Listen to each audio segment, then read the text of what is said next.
स्वागत है सभी क्यूरियस माइंड का। आज का वीडियो बहुत ज़्यादा डिटेल में होगा ऐसे जीवों के बारे में जो बहुत ज़्यादा ओवरलुक्ड है। दुनिया में सबसे ज़्यादा इनकी आबादी है, लेकिन हम इनको नहीं देख पाते या फिर नज़रअंदाज कर देते हैं। हमारी मिट्टी में रहते हैं और इस वीडियो के माध्यम से मैं चाहता हूँ कि हम स्प्रिंग टेल्स को और अच्छी तरीके से जानें और इनके रोल को अप्रिशिएट करें। बने रहिए अंत तक। बहुत सारी इंटरेस्टिंग इन्फॉर्मेशन आपको इन छोटे से सूक्ष्म जीवों के बारे में जानने को मिलेगी। पहले तो ये जो जीव है इनको इंसेक्ट्स नहीं बोल सकते, क्योंकि इंसेक्ट्स का पार्ट नहीं है ये। अब इनको इंसेक्ट से सेपरेट कर दिया गया है और मिट्टी में रहते ही है। हमारी मिट्टी में बहुत सारे छोटे छोटे जीव रहते हैं, माइक्रो ऑर्गेनिजम्स रहते हैं। उसी का एक हिस्सा है, यानी कि जो सॉइल के मेसोफोना है उसका ये पार्ट है।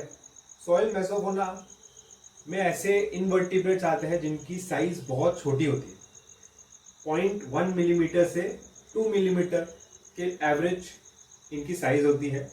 इसीलिए हम इनको नज़रअंदाज कर देते हैं, हमको दिखाई नहीं देते।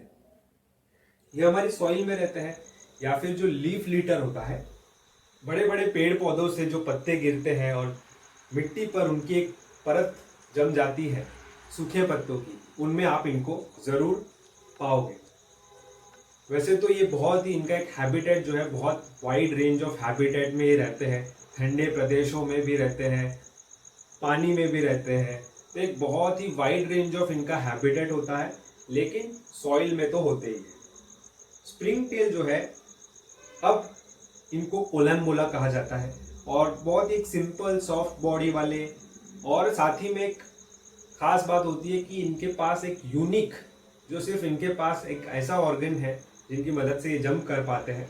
कोई टेल नहीं है क्योंकि इसका नाम स्प्रिंग टेल है, तो कोई ऐसी स्प्रिंग वाली टेल नहीं है, बल्कि एक यूनिक ऑर्गन होता है जिसकी मदद से ये ऐसे जंप कर पाते हैं।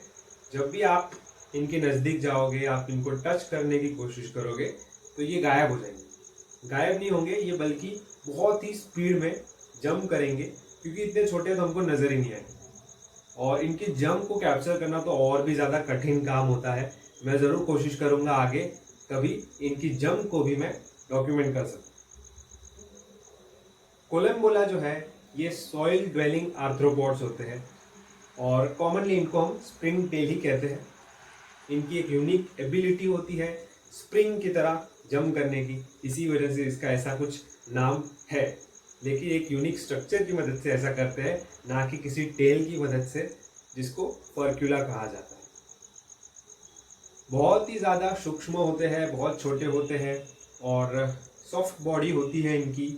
और ये जो फर्क्यूला होता है जिसकी मदद से ये जंप कर पाते हैं, वो फोर्क आकार का होता है, कांटे के आकार का वो ऑर्गन होता है। ये जो यूनिक और स्पेशलाइज्ड ऑर्गन होता है जिनकी मदद से ये स्प्रिंग टेल जंप कर पाते हैं, ये इनके एब्डोमेन के नीचे होता है। और साथ ही में ये जो स्प्रिंग टेल्स है, इनकी सेगमेंटेड बॉडी होती है। इनकी आंखें कंपाउंड ऐसी प्रतीत होती है, लेकिन कंपाउंड आंखें नहीं होती है, पार्ट्स में ज़रूर डिवाइडेड होती है। एक प्लेट होता है आंखों का, ओसेली प्लेट।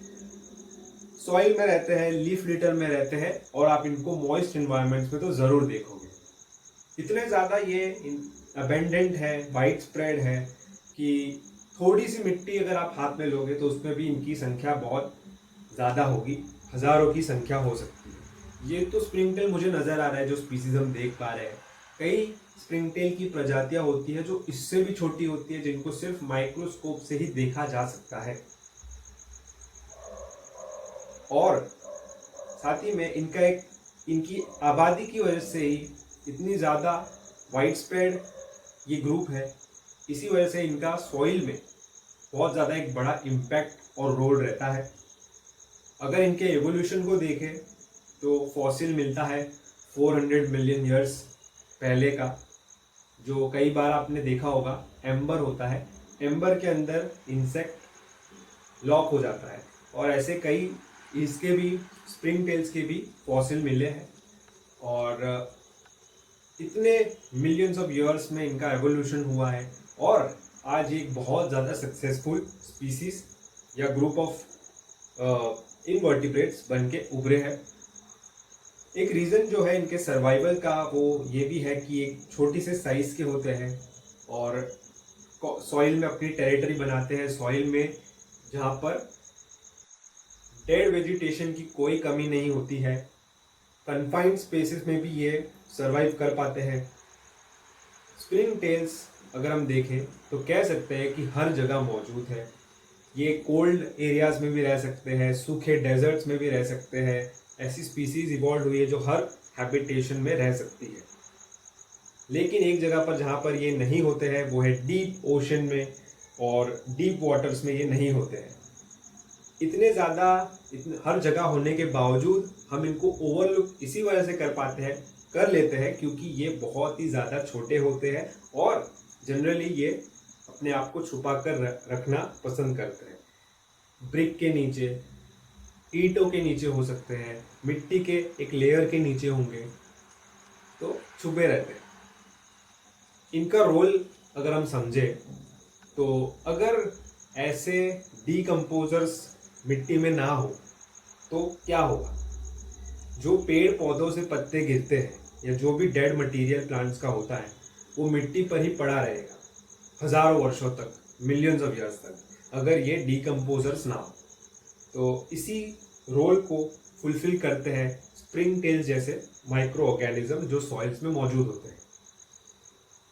फंजाई और बैक्टीरिया ये डीकम्पोजिशन का रोल कर सकते हैं, लेकिन इनकी मदद से, ऐसे जो छोटे जीव सॉइल में रहते हैं उसकी मदद से ये डीकम्पोजिशन का जो प्रोसेस है वो कई गुना तेज़ी से हो पाता है, क्योंकि ऐसे जो जीव होते हैं वो पार्टिकल्स को, डेड मटेरियल्स को ब्रेक डाउन तेज़ी से करते हैं, छोटे छोटे टुकड़ों में तोड़ देते हैं और बहुत ज़्यादा एक असेंशियल होते हैं सॉइल के लिए, ताकि जो न्यूट्रिएंट का फ्लो हो वो अच्छे से हो सके।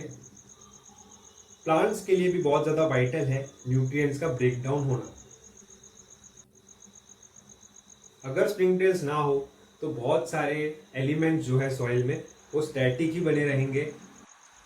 ना सिर्फ सॉइल का बल्कि सॉइल में मौजूद जो माइक्रोस्कोपिक फंजाई होता है उसके स्पोर्स को डिस्पर्स करने में भी स्प्रिंग टेल्स का एक बड़ा योगदान होता है। तो एक प्रकार से सिम्बायोटिक रिलेशनशिप स्प्रिंग टेल्स निभाते हैं फंजाई के साथ। और स्प्रिंग टेल्स को मशरूम ग्रेस करना भी बहुत पसंद है। मशरूम भी एक प्रकार का फंजाई होता है, तो मशरूम पे आपको स्प्रिंग टेल ज़रूर देखने मिलेगा, माइक्रोस्कोपिक स्प्रिंग टेल्स। तो आपको एक माइक्रोस्कोप की मदद से मशरूम के गिल्स में या अंडर पार्ट में देखना है तो आपको ज़रूर स्प्रिंग टेल्स की प्रजातियां वहाँ पर भी मिलेंगी। डिफरेंट फेजेस होते हैं जब भी एक ऑर्गेनिक डीकम्पोजिशन का प्रोसेस होता है। प्लांट में से पत्ते जब गिरते हैं मिट्टी पर तो पत्तों की एक ढेर बन जाती है, एक लेयर बन जाती है सॉइल के ऊपर। फिर उसमें माइक्रोफोना जैसे कि हमारे स्प्रिंग टेल्स, माइट्स, बहुत सारे ऐसे सूक्ष्म जीव जो है वो अपना काम करते हैं। पहले तो ये लीव्स के एपिडर्मिस यानी कि सबसे आउटर पार्ट पर छेद करते हैं माउथ पार्ट की मदद से और होल्स तैयार करते हैं जिनसे दूसरे जैसे कि फंजाई अपना काम आगे कर सके। और इसी जो छोटे छोटे छेद बन जाते हैं उसमें डिप्टेरा यानी कि फ्लाइज अपने लार्वा को डिपॉजिट कर देती है। बैक्टीरिया और फंजाई आगे इसको ब्रेक डाउन कर सकता है।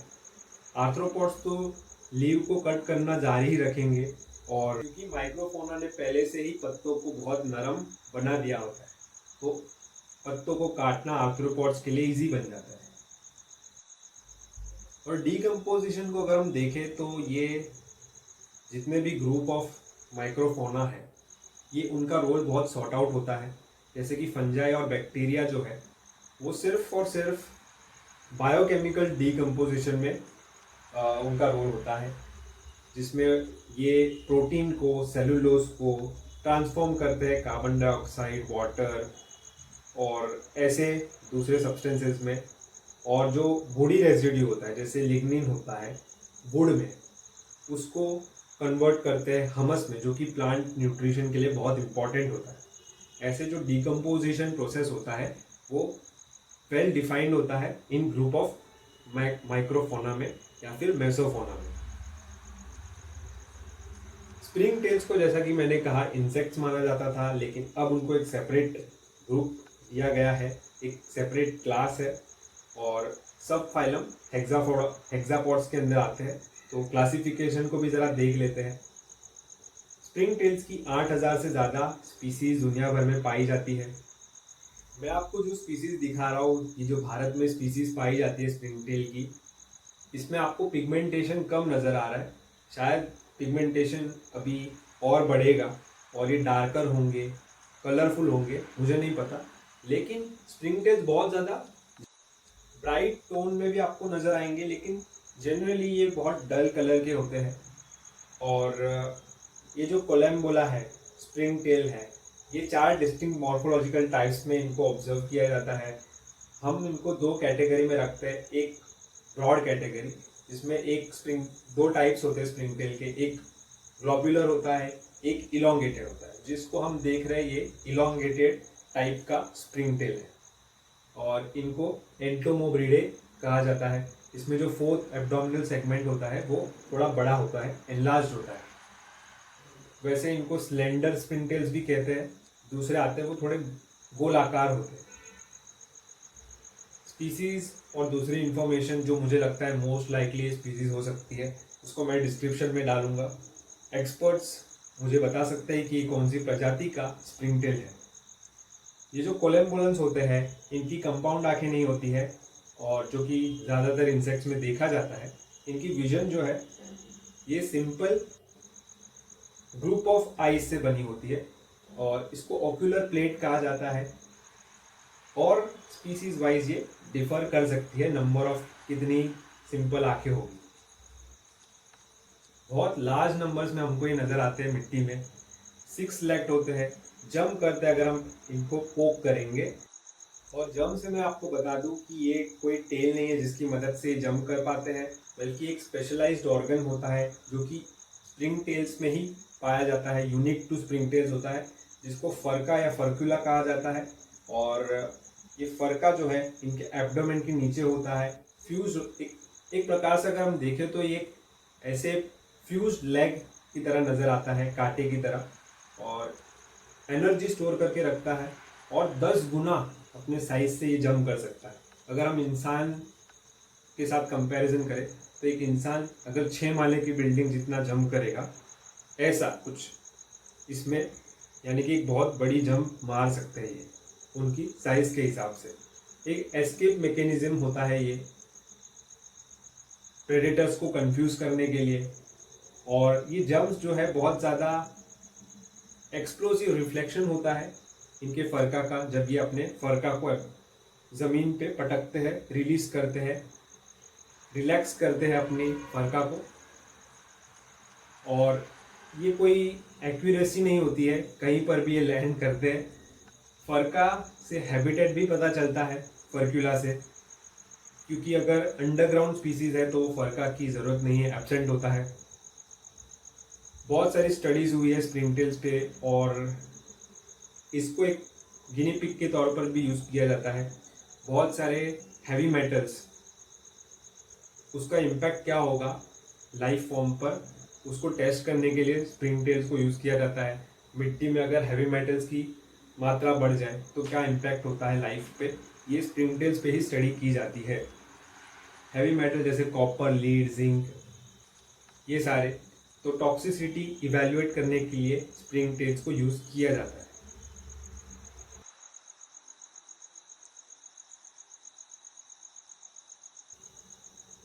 बहुत ज़्यादा एक वैल्यूएबल कोलैबोरेटर भी है और एक लिंक होते हैं नेचर और ह्यूमन इंटरवेंशन के बीच में। क्या इम्पैक्ट होता है ह्यूमन इंटरवेंशन का, ये हम स्टडी कर पाते हैं। एक बायो इंडिकेटर के तौर पर इनको यूज़ किया जाता है। अगर मैं जनरली क्विकली आपको सारी चीज़ें फिर से एक बार बताऊँ तो ये कोलम्बोला यानी स्प्रिंग टेल एक ऐसे जीव होते हैं, सूक्ष्म जीव, जो मिट्टी में रहते हैं हजारों की संख्या में। एक छोटे से हाथ भर मिट्टी में भी इनकी संख्या बहुत अधिक हो सकती है। बहुत सारी स्पीसीज है जो माइक्रोस्कोपिक है, यानी माइक्रोस्कोप की मदद से ही हमको नजर आएंगे।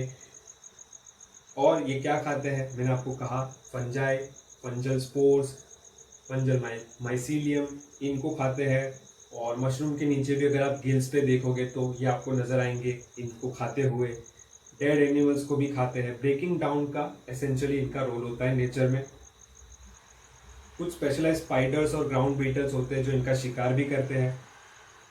इंसेक्ट्स नहीं है, अलग क्लास है